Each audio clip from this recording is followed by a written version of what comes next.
Here's how to use the landing pages on your real estate website. Log in and go to Manage Pages. Scroll all the way down and you'll see Landing Page and Landing Page 2. They're two different designs. To take a look at it, click on the pencil icon for Landing Page, then click on Save and Edit this page. So this is the first design for the landing page. Your company logo, if you uploaded it, will go there.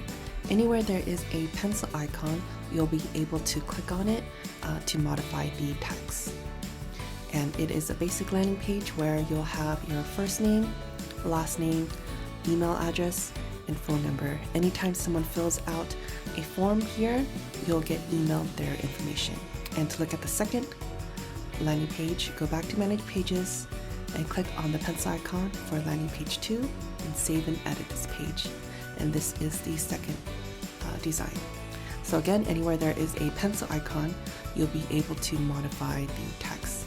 And for this one, there's name, last name, email, phone number, and this one has a comment section.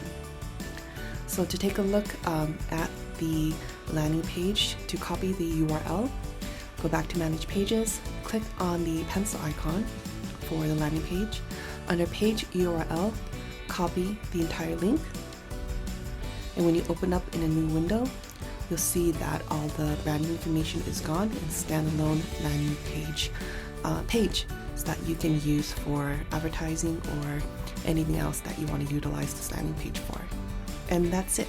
Thanks for watching.